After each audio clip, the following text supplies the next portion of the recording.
Apocalipse capítulo 21, verso 5, por favor. Não precisam ficar em pé, poderão ficar sentados com bastante reverência na casa de Deus. É provável que tenhamos auxílio do Data Show, isso facilita a nossa leitura, amém? Glória a Deus. Somente o verso 5. A partear desse versículo que diz: e aquele que está sentado no trono disse: eis que faço novas todas as coisas. Os irmãos podem ler comigo aqui, somente a parte A até o primeiro ponto.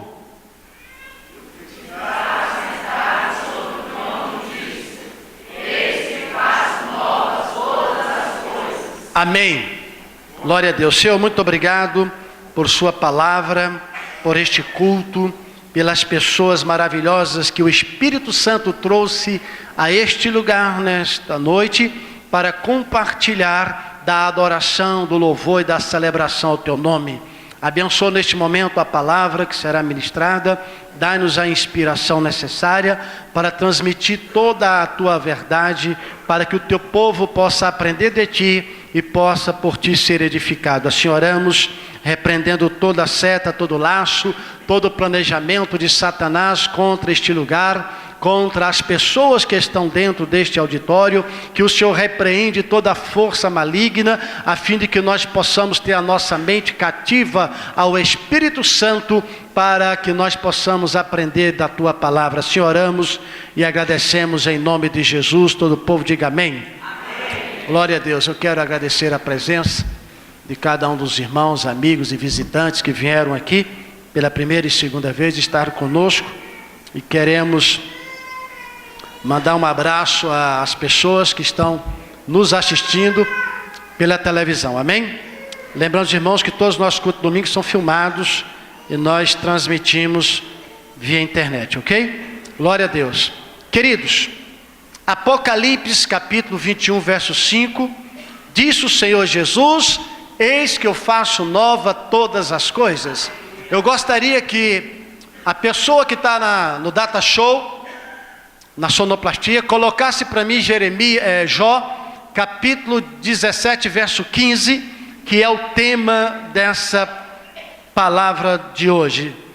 Apocalipse, Jó 17, versos 15, também a parte A deste versículo, é o tema da nossa pregação, baseada no texto de Apocalipse, capítulo 21, versos 5. Bem, Jó 17, verso 15, por favor, para que os irmãos possam ler na versão Almeida atualizada. Oh, aleluia! Jó, é Jó. Ok, deixa eu ler então aqui na minha Bíblia, parece que ele está com uma dificuldade.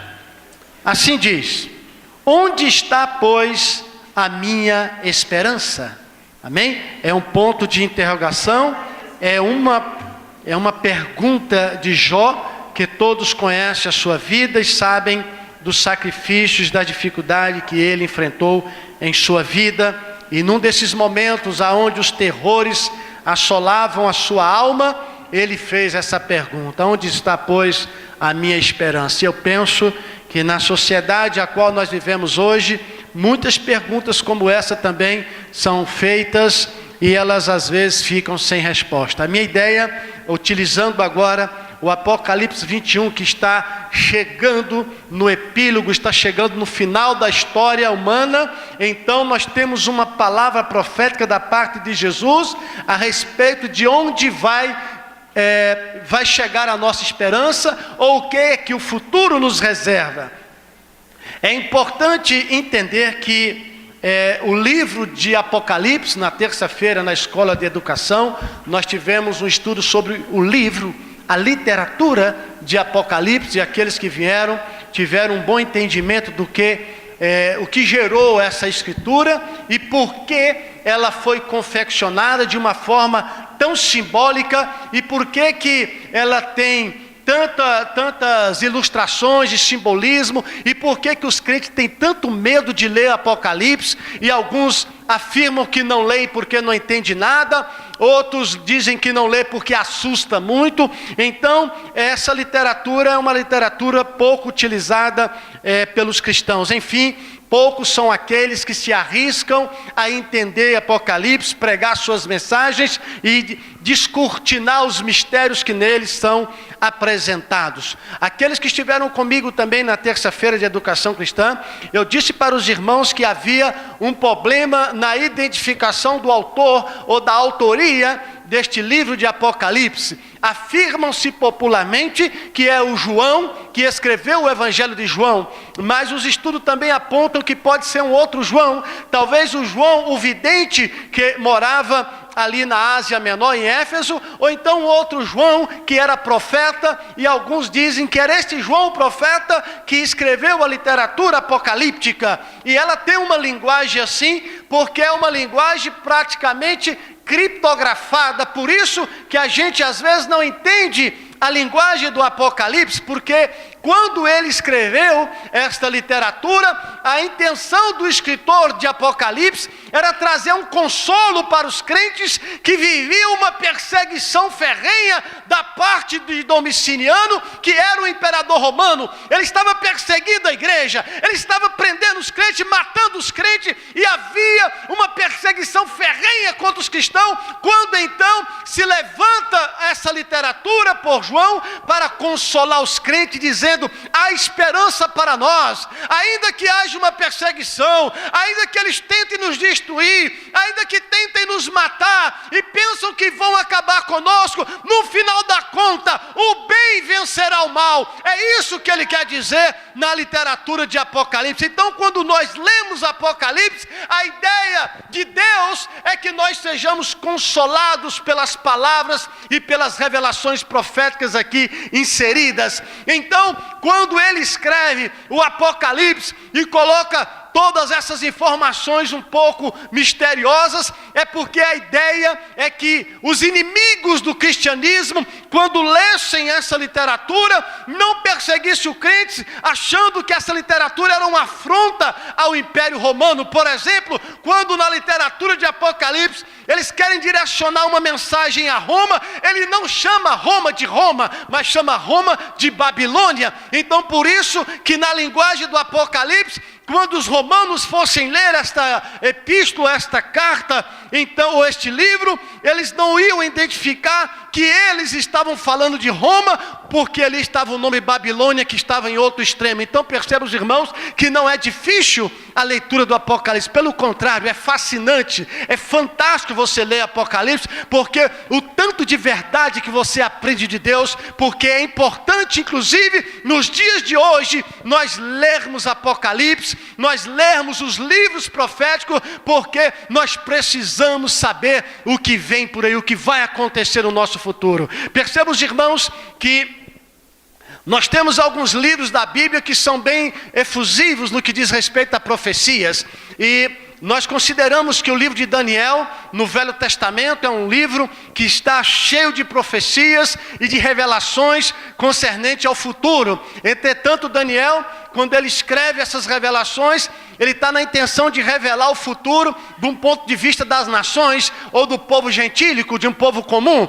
Mas nós temos um outro livro do Velho Testamento também, que vai falar de profecias e de revelações das coisas que hão de acontecer, mas é o livro de Ezequiel. E esse livro, ele apresenta uma proposta daquilo que vai acontecer no futuro, mas ele tem um ponto de vista exclusivo para o povo de Israel e o futuro da nação de Israel, dentro de um contexto escatológico da revelação das coisas que vão acontecer e qual seria o futuro de Israel dentro do livro de Ezequiel. Mas quando nós lemos o Apocalipse, nós vamos encontrar este mesmo panorama escatológico, nós vamos encontrar essas mesmas revelações, tanto de Daniel como de Ezequiel, mas agora do ponto de vista da igreja. Como é que a igreja vê isso?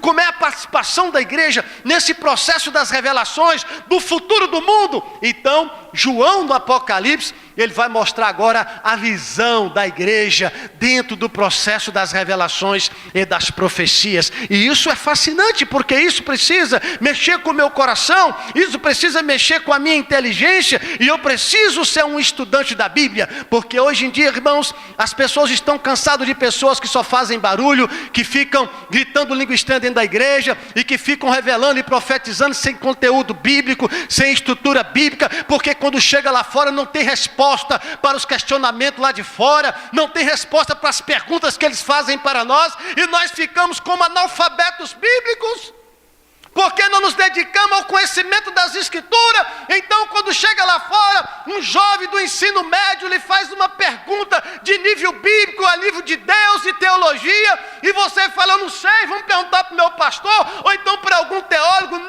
Não é assim que deve se responder. Você é responsável pela tua fé, você é responsável pela tua salvação, você é responsável pela tua vida espiritual. A Bíblia me diz que eu e vocês temos que nos portar de uma tal maneira que quando falarem mal de mim ou de vocês, ou quando fizerem uma pergunta questionando a minha fé, nós estejamos prontos e habilitados a responder, irmãos.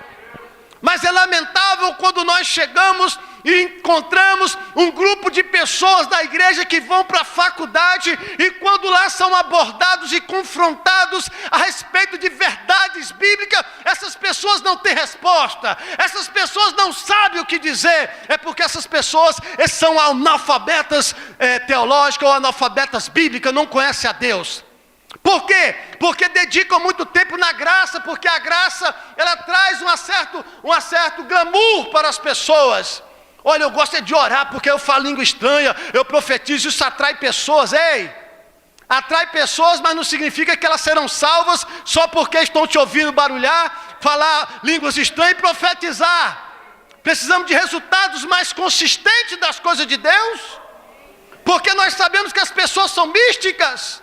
Brasileiro, inclusive, é místico por conta da sua formação, da sua estrutura.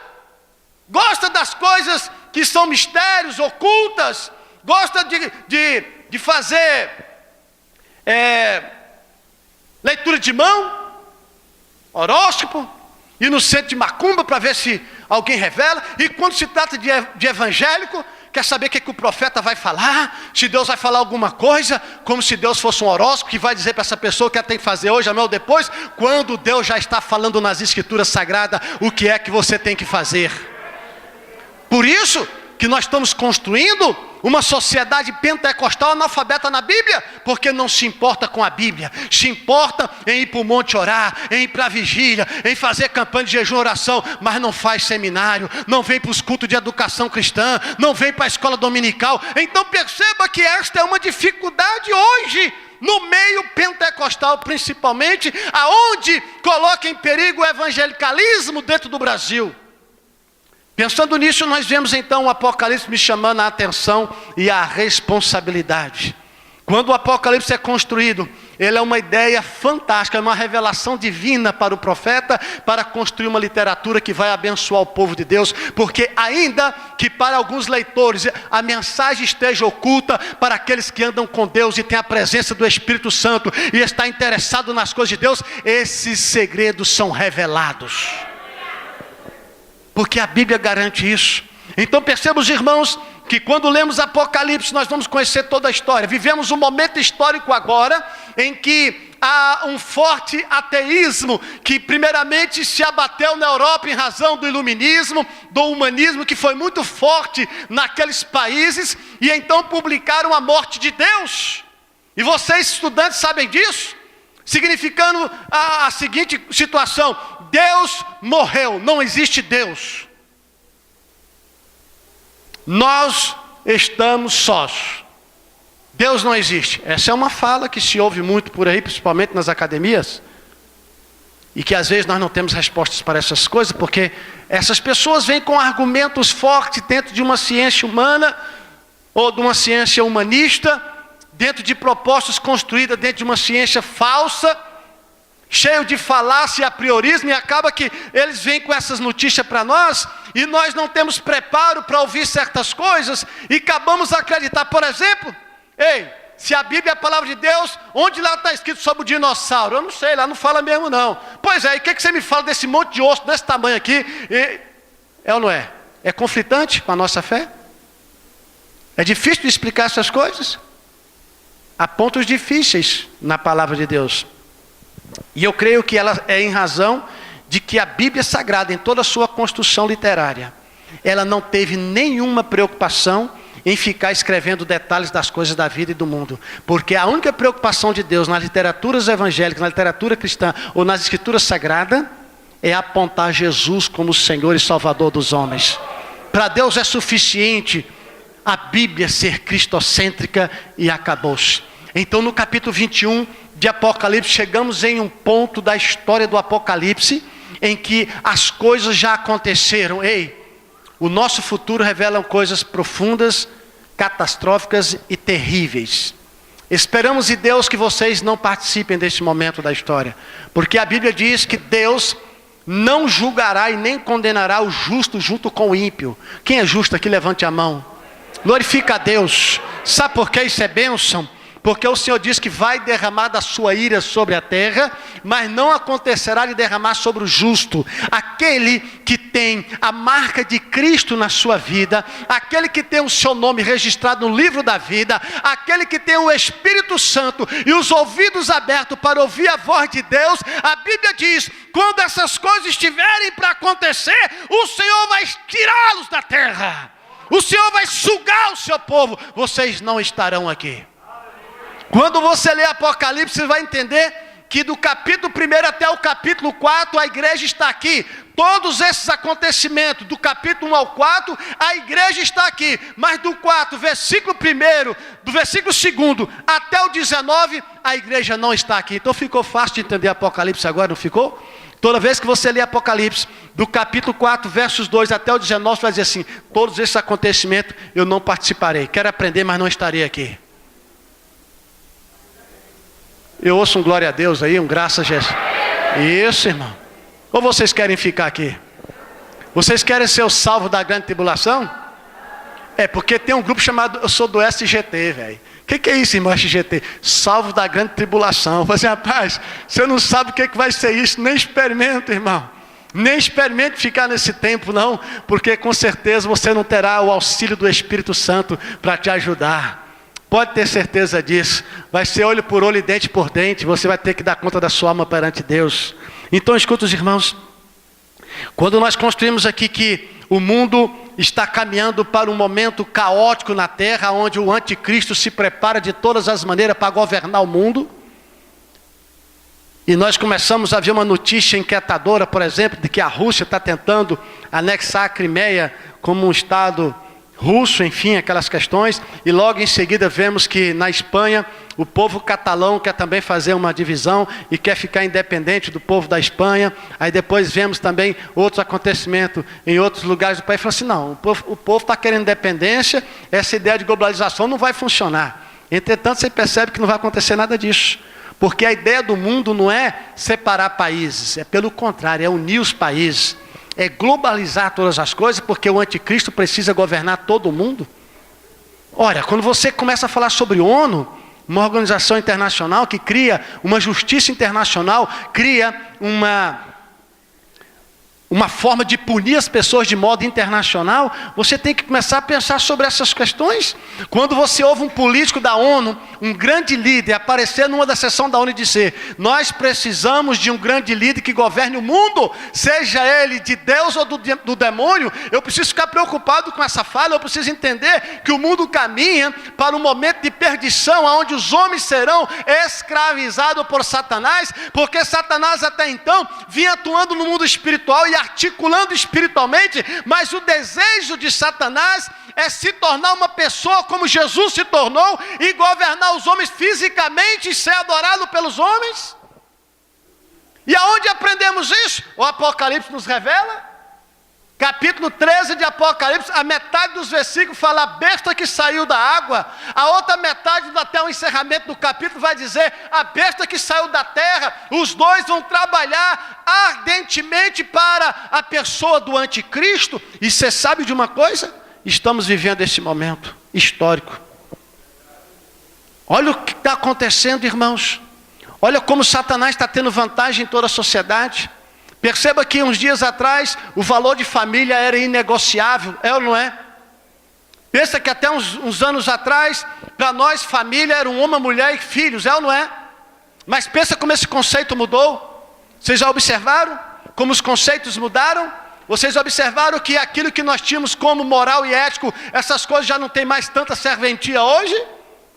Já pararam para pensar nisso? Vocês não ficam indignados, por exemplo, que no mundo todo a corrupção se alastrou como uma pragana? Em todos os lugares do mundo só ouve falar de corrupção, de roubo, em todos os níveis da sociedade. Você não para pensar sobre isso, o que é que está acontecendo? Você não para pensar da impunidade?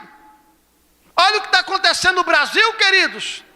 A polícia prende o meliante que fez uma coisa cruel, leva para a delegacia, o meliante sai primeiro do que o policial que tem que preencher um boletim de ocorrência e ainda sai ameaçando ele: eu pego tua esposa, vou matar teu filho, vou te matar lá fora. É isso ou não que está acontecendo no país?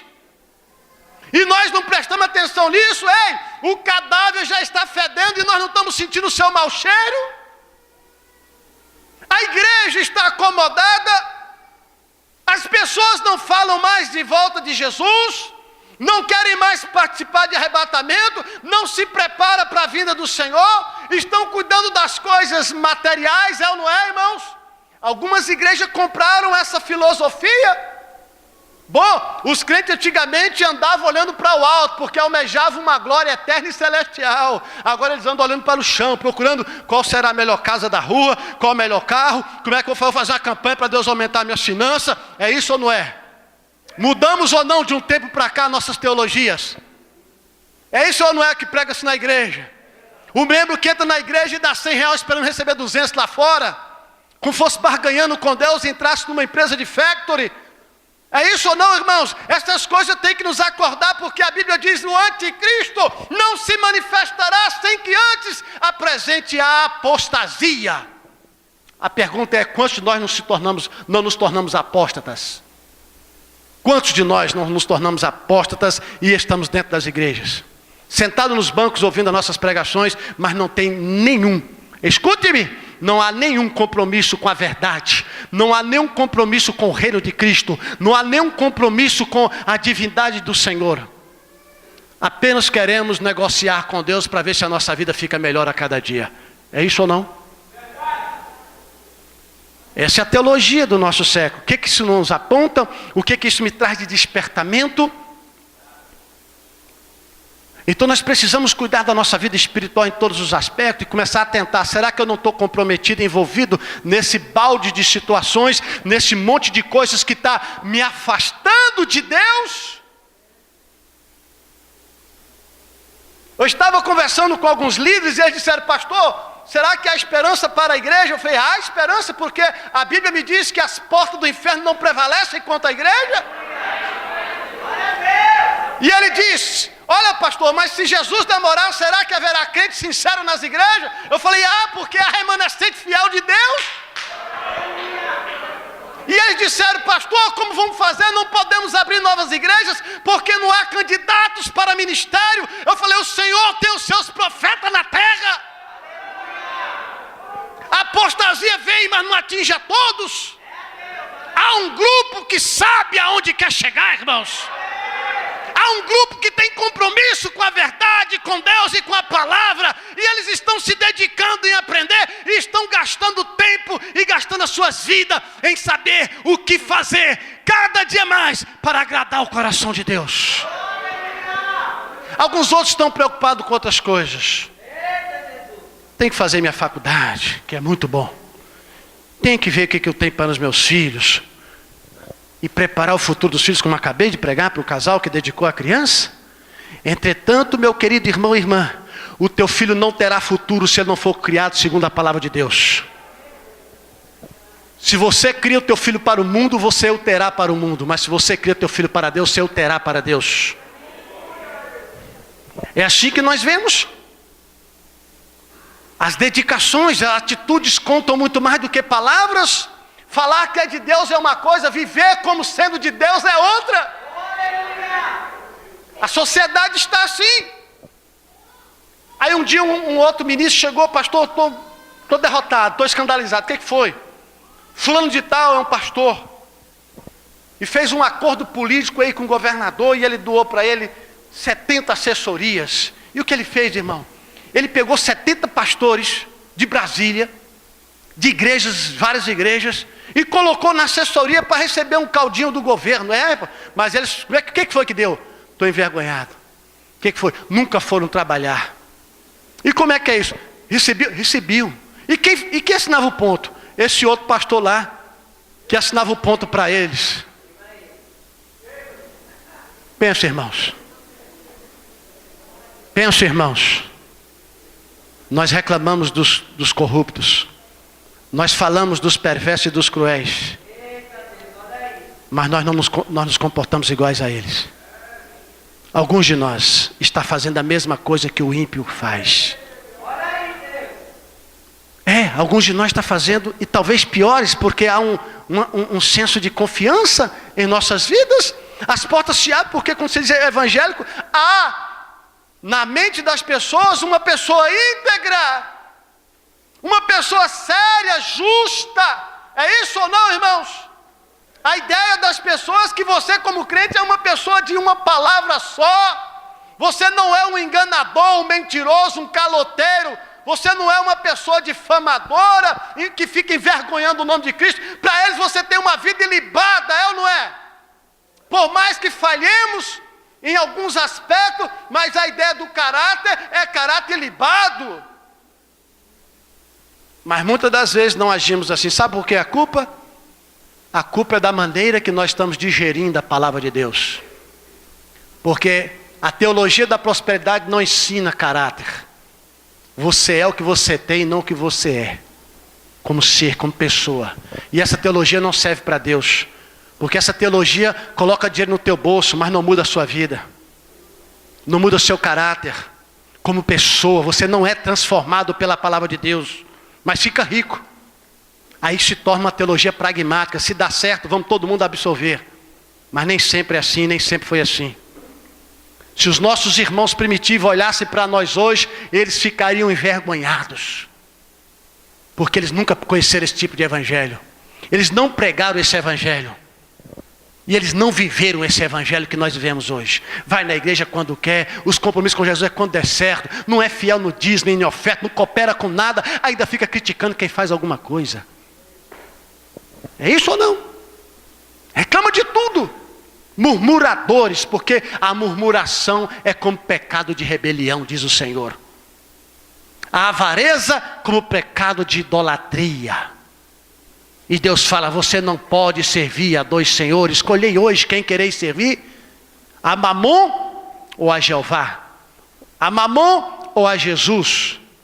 Mamon é o Deus da finança, do recurso, do dinheiro, da riqueza. Você quer servir a Ele ou quer servir a Jesus? Aí você vai dizer, então servir a Jesus é fazer voto de pobreza, pastor? Não. A prosperidade com Jesus é uma consequência da sua vida com Ele. Você prospera com Ele porque você anda com Ele. É diferente. Ela não vem como Senhor da tua vida. Ela não manda em você. Quem manda é Jesus, aquele que vai te suprir todas as suas necessidades. Você sabe por que Deus recebeu o nome de Jeová Jireh no Velho Testamento? Porque a Bíblia diz que Ele é o Deus provedor. Ele proverá. Ele proverá, irmãos. Temos experiência disso. Deus vai prover, não fique desesperado não. Com certeza Ele vai te atrair para Ele e vai cuidar de você, porque Ele diz: qual é o pai que um filho pede um pão e ele lhe dá uma cobra ou uma pedra? Qual é o pai que faz isso? Nenhum. E Ele diz: se vocês dos corações endurecidos e pais fazem isso, coisas boas aos seus filhos, imagine eu, grande Deus amoroso e cheio de misericórdia, farei coisas boas a vocês. Mas é o nosso estilo de vida que está mudando, é os nossos conceitos doutrinários e teológicos que estão mudando, mas nós não estamos preocupados com isso. Por exemplo, eu vou numa igreja ali, mas não quero saber o que ela defende, o que ela fala, o que ela diz a respeito de Deus, do Espírito Santo, do pecado, da salvação. Eu simplesmente gosto lá porque tem um grande pregador, um grande cantor, entra, se filia, agrega, mas não sabe nada a respeito do que esse grupo faz. É interessante e muito importante.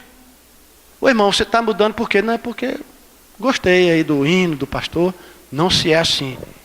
Tem que se avaliar tudo. Tem que saber onde é que você está entrando.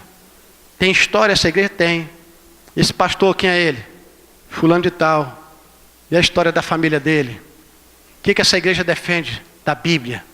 Qual é a sua... Por isso que nós publicamos uma síntese da nossa teologia para todo mundo que entrar na igreja já ler e já saber no que nós cremos. É obrigatório que todas as igrejas de Deus tenham uma síntese da sua teologia para ninguém dizer, não sabia. Tem que saber o que nós cremos, o que nós defendemos. Temos a Bíblia como palavra de Deus. Nós não fica costurando versículozinho para dizer, eu creio nesse aqui eu não creio. Nós cremos em toda a Bíblia como palavra de Deus. Mas temos o Novo Testamento como regra de fé e de prática. Nós temos que obedecer o que a Bíblia diz. O que Jesus mandou fazer, temos que obedecer para o bem da minha e da tua alma. E vemos um monte de crentes, irmãos, sem esperança. Eu não sei o que vai dar no futuro, não sei se eu sou salvo, não sei como é que é isso. Que é isso, irmãos? Quando a Bíblia fala de salvação, ele diz assim, quem crê em mim será salvo. Ele não está escrito assim, quem crê em mim poderá ser salvo. Aqui, em nenhum texto da Bíblia, no grego, quer dizer isso. Será. Já se torna um salvo. Aí, Deus te salva e você agora vai cuidar da economia da salvação, que é o quê? Manter-se salvo. Você tem que se manter salvo agora, irmãos. Jesus já te salvou, agora se mantenha salvo. Trabalhe na tua salvação. Porque o melhor ele já fez, que é te salvar. Agora é você construir a tua salvação. Aí depois de salvo, fica acomodado, despreocupado, e um monte de perdido indo para o inferno. Alguns até do seu lado, alguns dentro da tua casa, mas você já está salvo, tranquilo. É assim que acontece ou não? Falta de testemunho, de compromisso com Deus. Por que eu falei para o Rafael, mais a Daniela aqui, dá o exemplo, como é que serve a Deus. Para as suas crianças aprender com você, mas tem muitos pais que são mau exemplos. Na casa deles fica criticando a igreja, falando mal de pastor, falando mal de irmão, e os filhos vão construindo. A ideia espiritual deles é construída pelo que os pais estão dizendo. O pastor Davi disse um dia, o nosso supervisor, foi 21 anos supervisor da Igreja de Deus no Brasil. Regional, nacional, depois regional. Ele falou assim que um dia fui fazer uma visita numa casa de um membro, e disse que ele sentou no sofá, está lá fazendo a visita, o filho, pequenininho, veio por trás e deu uma tesoura nele, agarrou no pescoço dele. Aí o pai envergonhado, meu filho, para com isso. Ora, papai, você não disse que tem vontade de matar o pastor Davi?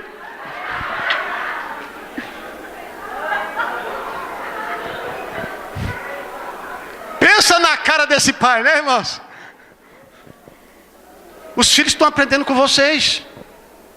Eles estão te copiando. Aí vocês fazem um monte de besteira dentro de casa e depois não quer que os filhos reflitam isso. Não vem na escola dominical, o filho nunca vai acostumar. Tem filhos aqui que não aparecem um dia na escola dominical, os pais não vêm. Não é prioridade, prioridade é o colégio. Um dia que ele faltar ao colégio, eu dou uma surra nele. Mas um dia que ele faltar à escola dominical, está tudo bem. Escola dominical, quer dizer, é preparado para a vida secular, mas não é preparado para a vida eterna. Todo empenho, esforço e dedicação para a vida secular. Que se ele viver 70 anos, acabou. Só serve para isso. Mas a eternidade, com Deus, não nos preparamos. Não os preparamos, não gastamos recursos para isso. Não os ensinamos para isso. Perceberam, irmão, a gravidade da apostasia? Vivemos esse tempo ou não? Porque para alguma apostasia é uma heresia. Heresia é diferente. Apostasia é diferente. O que é apostasia? É um caminho paralelo. Parece que é, mas tem sentido contrário. Só isso. O caminho da apostasia parece que é, veste igual, fala igual, usa o mesmo livro, mas a direção é outra. É isso que é apostasia, que alguns não entendem, pensam que é heresia. Então, quando o Apocalipse apresenta essas palavras e vai desafiando os crentes que sofrem a se manterem íntegros e não desanimar na fé, vai em contrapartida também dando uma mensagem para aqueles crentes falsos. Você se cuida porque o dia do Senhor virá. E ele não terá o culpado por inocente. Isso é forte. Aleluia. Deus, por mais amoroso que ele seja, por mais bondoso que ele seja, ele não tem o culpado por inocente. Pode ter certeza disso, irmão. Pecado não confessado e nem arrependido, pode ter certeza que vai ficar sobre os seus ombros. tem que andar na linha mesmo com Jesus, é assim, é igual trem. Qual é o caminho para alcançar a bênção e acender a esperança na minha vida, pastor? Muitos desejam vitória sem, no entanto, entrarem na guerra. É possível que outros conquistem para você, mas a maior bênção é você mesmo receber a bênção das conquistas que você teve. Irmão, 6 horas. Vai para onde, irmão? Pai, 6 horas por mim? Ele não vem. Irmão, estou meio fraco. Vai lá em casa visitar, orar por mim. Ei. Para com isso, meu querido e minha querida. O caminho da bênção é para todos. Quer dizer que um tem que pagar o preço maior do que o seu?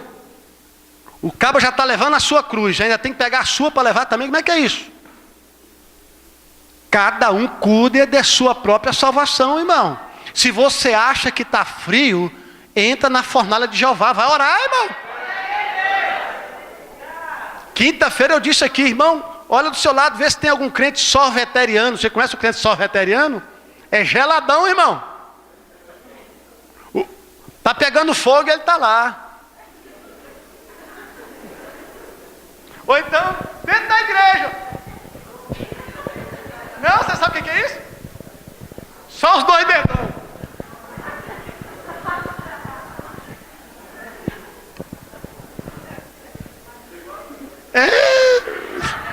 O que é isso? O WhatsApp. Aí Jesus vem e o WhatsApp, o bichinho fica, rapaz. Agora cá para nós, irmãos, esse mês na Escola de Educação Cristã, nós vamos trabalhar sobre o tema a influência da sociedade pós-moderna na igreja evangélica. Eu queria que você viesse. Vamos falar de internet, televisão, meios da mídia e um monte de coisa contra a família. Vai ser lindo, hein? Porque eu tô para ver crente mais fofoqueiro que quem mexe com o Facebook, Instagram e o WhatsApp.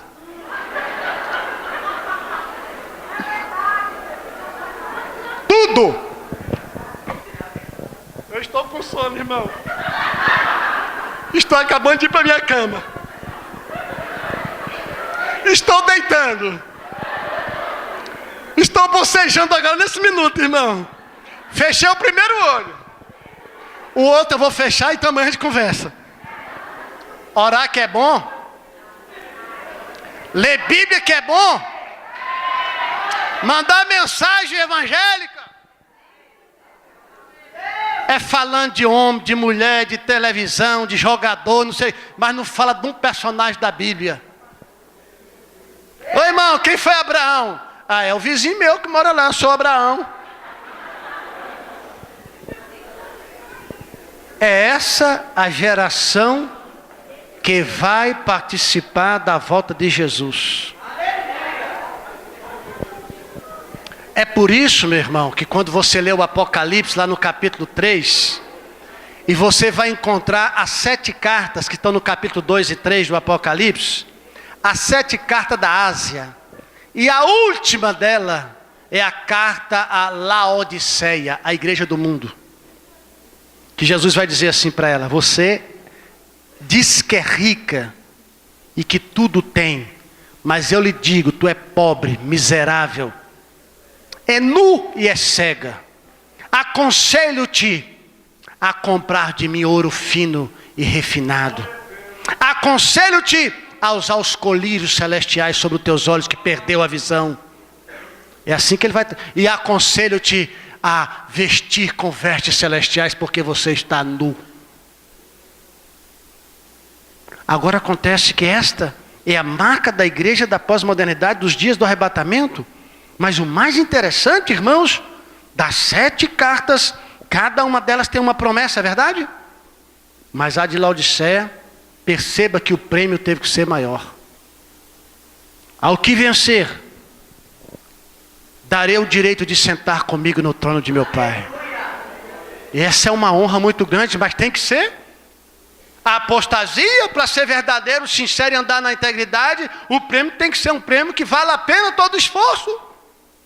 Para os outros não tinha tanto esforço, que para ele fazia parte da vida o sofrimento, a dificuldade, morar nas catacumbas, esconder nas cavernas, não ter o direito de comer, a mesma roupa o tempo todo, fugindo da opressão. Nós estamos tranquilos, irmãos. Quando um irmão ou outro levanta uma crítica, quer desviar, sai com um bico desse tamanho da igreja. Ô irmão, vou embora dessa igreja. O que foi? O irmão não me deu a paz do Senhor. Se conserta, filho de Belial. Vai buscar os dons do Espírito Santo e o fruto do Espírito para dominar esse boneco de barro corrupto que é o seu coração. Se o meu irmão não me cumprimentar, há dois problemas aqui. Ou ele não me viu, ou eu fui mal educado com ele, não cumprimentei ele. E há outras coisas que a gente pode resolver de outras maneiras. Mas uma coisa eu posso declarar aqui nessa hora: que o princípio da nossa bênção está na nossa obediência. Se você é rebelde e tomou uma decisão de não obedecer a Deus, só lamento para você, porque a única sensação que eu tenho é um cheiro amargo de enxofre e fogo te aguardando. O único cheiro que eu consigo sentir para os rebeldes é um fogo de enxofre e fumaça negra e um fogo ardente te esperando. Espero que você não entre nesse negócio. Espero que você não vá para esse lugar. Mas aconteceu de um dia, um crente gostava de trio elétrico. Ele era mundão, gostava de pagode, de música baiana, e de axé e tal, aquelas coisas. Não perdia um carnaval, né? E na cidade dele tinha carnaval o ano todo, que é carnaval do não sei de quê. Sempre o povo inventa alguma coisa para fazer festa. E esse camarada gostava disso, foi para a igreja, aceitou Jesus, está na igreja. Mas não podia ouvir um barulhinho que ele... Aí você pensava, tá cheio de Deus, tá não, o imã puxando ele ali, né? Você sabia que o cara morreu? Agora adivinha onde foi parar? Na porta do céu. Chegou lá o seu anjo, não sei o que deu nesse rapaz, eu acho que ele morreu um dia que ele estava crente, né? E o anjo: seja bem-vindo ao céu, entra para o descanso do seu Senhor. Seu anjo, para você meu irmão ali, o anjinho, né? Seu anjo, aqui que é o céu, é aqui que é o céu. Deixa eu dar uma olhadinha aí. Ele deu uma olhadinha no céu, calmo, todo mundo vestido de vestes brancas, palmas na mão, glória, glória, aleluia. O povo lá tudo cantando, né? Tranquilo. Santo, santo, santo, potente. Aquela calmaria. Aí ele olhou lá dentro assim: seu anjo, é sempre calmo assim aqui no céu? É, desse jeito, aqui é lugar de glória, de bênção. Aí ele olhou para baixo e viu um cara lá, ó. Seu anjo ali, rapaz, eu fosse tu, nem olhava para lá é sério. Não, mas lá parece que está mais animado do que aqui. Olha lá o cara dançando lá, eu quero ir para lá, seu anjo. Não vá não, rapaz, você já deu sorte, chegou aqui no céu. Entra por descanso. Não, eu queria ir para lá, porque lá está divertido, olha lá.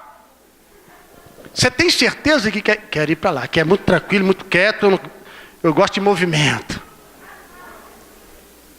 Tá bom, então vai lá. Quando ele chegou lá, irmãos, pensa, descalço, tinha um camarada numa pedra pegando fogo.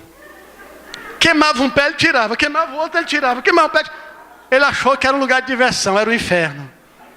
Então tem gente que prefere o inferno do que o céu, né? Fazer o quê? Mas olha os irmãos, o princípio da bênção e que acende a esperança no meu coração é a obediência à palavra de Deus. Porque agora chegamos no capítulo 21. Depois de todos os acontecimentos, Jesus determinou: agora o inferno, fogo e água, devolva os mortos para que todos sejam julgados. Porque eu sou, disse Jesus, o princípio e o fim. Eu sou o alfa e o quê? Você sabia que eu descobri que o ômega não é ômega? Fui falar esse nome perto de um professor de grego, sabe o que ele falou? Você estudou aonde, pastor? Por quê? Olha o texto original, lá não está escrito ômega não. O acento não está no O, é ômega. Eu falei, mas se eu falar isso, todo mundo vai dizer que eu estou falando errado. Não, mas o certo é esse mesmo, porque todo mundo aprendeu errado. Eu falei, rapaz, olha só, então você aprenda que ele é alfa e... vai soar ruim, vai ficar uma pronúncia assim, mas é o certo no original do grego, é ômega mesmo. Não é ômega não, e nós só me falamos errado. Então, Jesus, ele é o quê? O alfa e o ômega. Que significa dizer que Ele é o começo e Ele é o fim. Ele é o Senhor criacionista, criou todas as coisas para a sua glória, e Ele dá termo a todas as coisas e traz a juízo tudo dentro desse processo e desse ponto entre a criação e o julgamento. Jesus vai te levar a juízo, pode ter certeza disso. Não, mas eu vou ser arrebatado. Mesmo arrebatado, você vai comparecer diante do tribunal de Deus. Pastor, é mesmo? É mesmo. Como é que eu faço para aprender isso? Você vai vir nos estudos que eu vou dar agora esse ano sobre escatologia bíblica. Aí eu vou anunciar, aí você faz favor de vir, viu? Que dá trabalho estudar isso aí. Vou te dar mastigadinho. Então venha, é nas terça-feira, tá bom? Deus vai te trazer a juízo. Fala para o teu irmão do lado, irmão, cuidado. Começa a produzir coisas eternas. Deus vai te trazer a juízo.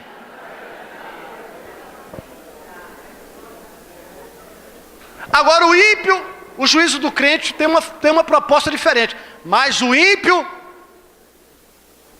apartai-vos de mim, porque não vos conheço, vós todos que praticais a... Jesus vai concluir a história. E Ele vai chamar os seus, aqueles que gastaram a sua vida, o seu tempo, a sua saúde, os seus recursos, servindo a Deus nessa terra, passando tristeza, tribulações, sofrimento, sendo mal entendido pela família, sendo desprezado pelos colegas, vivendo na solidão, solitário, sozinho nos seus enfrentamentos. Mas naquele grande dia o Senhor falar: vinde bendito do meu Pai, e entrai para o gozo do teu Senhor. Ali não haverá mais choro, porque eu enxugarei dos teus olhos todas as lágrimas. O Senhor te promete uma vida nova. Então para nós há esperança, querido. Há uma esperança para nós, e tenha certeza, Jesus é triunfante, Jesus vai triunfar. Tenha certeza, não desanime, não desista da sua fé. Por mais que você foi perturbado, inquietado e houve toda uma situação de dificuldade, você já até pensou em recuar, não faz isso. Por mais difícil que seja, marche, marche. Você vai gritar: pastor, está doendo, mas marcha. Está difícil. Se passares pelo fogo, ele não vai te queimar. Se passares pela água, não vão te submergir. Eu estarei convosco todos os dias, até a consumação do século. Aleluia! Levantem glorificando a Deus.